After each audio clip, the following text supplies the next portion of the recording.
my name is Andrei Ivanov, and in this screencast I will describe my third-year project, Evolutionary Generative Adversarial Networks. The project is supervised by Dr. Ting-Ting Mu.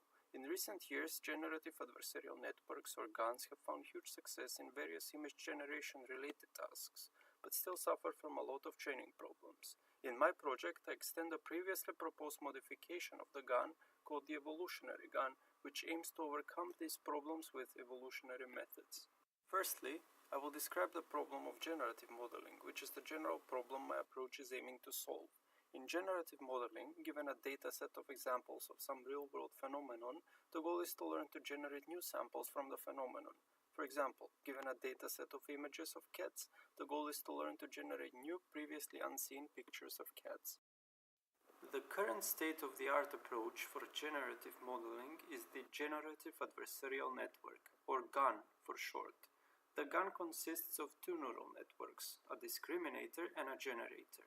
The goal of the generator is to learn to generate images like the images from the training dataset, and the goal of the discriminator is to learn to distinguish between real images from the dataset and fake images from the generator. The two networks play an adversarial game where the generator tries to trick the discriminator into thinking its generated samples are real. In the past 5 years, GANs have found huge success in a number of applications. Here is an interesting example where a GAN was used to perform style transfer between images. For example, on the left, the zebra pattern was transferred on the horse and vice versa. Despite their success, GANs are still notoriously hard to train. They suffer from three main training problems, such as training divergence, mode collapse, and relying on a heuristic specific to each problem. To solve these problems, previous works on GANs primarily focus on presenting different loss functions for the generator, but each loss function has its own disadvantages.